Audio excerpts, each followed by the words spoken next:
He's a natural athlete who's studied languages, media and human rights. So the Sea Point Promenade is a good place to exercise both brawn and brains. Even if you were born sexy, to have the kind of physique that'll win you titles takes maintenance. So naturally, the one place in the world where I'd find Maps is at the gym. Believe it or not, a gym. Having graduated from Wits, his move from Joburg to Cape Town establishes him firmly as his own man, whilst he still remains in the country that he loves. Hi, Maps. Hi, Jeannie. I brought my running shoes. Only you would wear high heels to the gym. You've just won the title of dun-dun-dun-dun, SA's sexiest man. Yeah, I'm actually still surprised as to how that happened, but I'm going to embrace it as much as possible. And they were really a great bunch of guys that I was up against, and I mean, they were all incredibly well built and everything, so that's why I'm actually trying to put in a few extra hours to get into really good shape. Okay, well, show me the ropes and show me how sexy men train. All right, I can try. She asked the question and soon got her answer. So now that we're just hanging out, like, why do you really think you won sexiest man in the country? I'm hoping because I managed to portray my personality through the entire contest. I guess I'm in reasonable shape, and I guess I'm just a bit lucky to have won a genetic lottery there, and in the end I got the votes. He did earn it, and here's how. Now, this is the most important machine for any potential sexy man, because this is where the abs are made. Yeah, this is where the six-pack is made. Of course, there are a number of other exercises you can do, but this is a key one to, of course, get that abdomen in shape. That tends to be what it comes down to for the voters. Let me see him. Eat your heart out, Inez. A cornerstone of his appeal is his sharp dressing. Not surprising, since he got his first modelling job aged 10.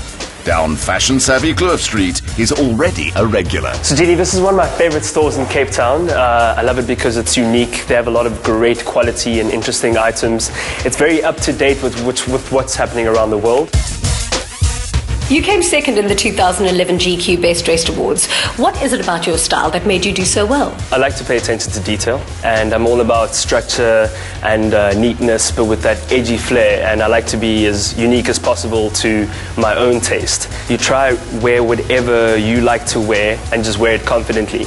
And I think it's that confidence at the end of the day that really sells the outfit. People aren't born stylish, so what was it that gave you that flair for fashion?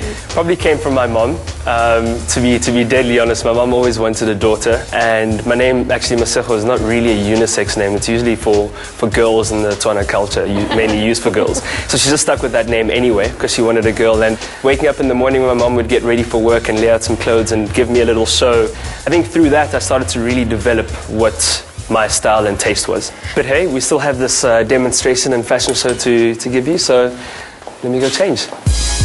Maps sees the rise of top menswear designers in our country as a driving force to get guys choosing their own style. What do you think? I love it. Yeah, so this is what I decided on. Give you that pretty woman twirl that you were talking Yes. about. Yeah, so the reason I went for this look, Jeannie, is the knitwear is just really nice. It's nice and thick, keeps you warm, and it's not just your normal grey t-shirt underneath. You have that detail, which makes it still look good without anything on. And don't pick normal t-shirts. If you can find that extra detail on your item of clothing, then it's always a winner. If you look at the chinos, your trademark navy blue chinos, you can never go wrong. And the shoes, the reason I went for these leather plimp soles is just because when it gets rainy, you don't want to destroy your shoes. And with these leather shoes, all you have to do is just wipe your shoes and it's fine. You are style personified. Give us another twirl. Full marks? Full marks. Thank you. Dress well by keeping it simple and doing so with confidence. So his mum taught him. The preppy look definitely works for you. I've chosen this one so I have a nice simple canvas to work with, so we can focus on a few accessories. But also I was wearing a pair of black shoes, so I thought it would be nice to wear a nice plain black shirt with the camel combo that looks really good together. So the first accessory I just want to put on is a scarf I was actually wearing earlier, and how you can just add that on top, and it gives the look a bit more of an edge. You can have your top button done up to have that more edgy look, or of course you can always have those two buttons down so it looks a lot more casual. So I've decided to go with a couple of accessories from the store. There's a black belt as well, and that's matching with the shoes. In fact, a nice tip when you're going more formal is to wear a matching belt with your formal shoes. And yeah, that sort of sums up the look. You do have these quirky style signatures, like your glasses for one, and you've been known to rock a man bag. Well, looking at my glasses, I'm as blind as a bat, so I have to wear them. So I like to make sure that they look a bit more different and quirky and edgy. I actually have a spare pair over here that I like to wear if I like things to be a bit more casual. And with regards to man bags, well, I like to have, in fact, a few around here. I like this. Thank you for taking liberties with style. But this is a very good choice. So congratulations on what you picked, actually. This works very well, and you can play around with it. Put anything in here. People tend to say that man bags are very feminine, but you can make them look very masculine. A man who can dress. Your mother must be so proud. As a young footballer, he showed promise, but asked himself if this was what he wanted. Happily, his dad's pride in him is not dependent on his fortunes in soccer. Your father is a football legend, so surely it would have been easy for you to follow in his footsteps. Well, not that easy, Jeannie. I'm a huge fan of the sport, but when my father's put the bar up so high, it makes it very difficult to follow that sort of path that he's taken.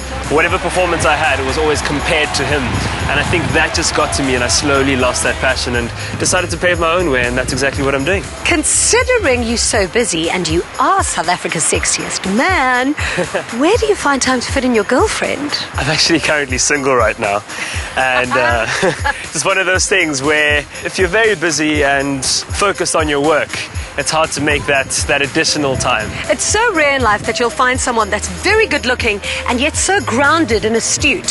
What is it that keeps you so balanced? The person I have to give, or the people I have to give the compliments or the credit to for that are definitely my parents. They've always motivated me to be myself and do as much as I can with whatever I have, whatever abilities I have and skills I have. And there's just one thing my dad's always said to me that I've carried with me on a daily basis, and the fact that there's no such thing as impossible, it just takes longer than planned. Speaking of which, it may seem impossible, but I see some latent talent in you, so how about I make a soccer professional out of you? Yeah, I've got ball skills. Or not. The fact that any hopeful girlfriends won't have to sit and watch him chasing a ball all day could make him even more appealing.